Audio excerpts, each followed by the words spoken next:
This is the Cleanrth TSBR620 Super Advanced Bird Repeller. We have specifically designed this device to be audible to startle birds, but if this is a problem for you, there are a few things you can check or adjust to stop the device from being audible. In the back on button, this device must be on in order to work. The next button up is the test button. So if the test button is turned on, it forces the device into audible mode, and it constantly goes. So if your device is always going, it's always audible, be sure to check this test button.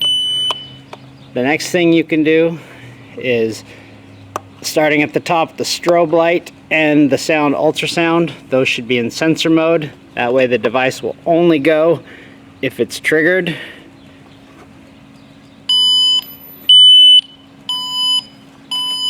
And then the other thing you can do is the third switch down, the sonic frequency.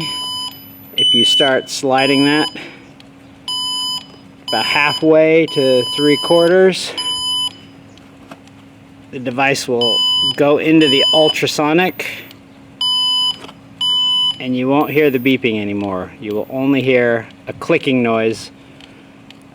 So that is the easiest way. So again, the things to check if your device is audible: make sure the test button is off, make sure the sensor, both the top two buttons are set to sensor. You can adjust the sonic frequency about halfway to 3/4, and if the test button is off but it's still constantly going, you can adjust the sensitivity down, and that will make it harder for the device to be triggered. Whether the device is going off too early or other critters are setting it off from too far away, these are the adjustments to make.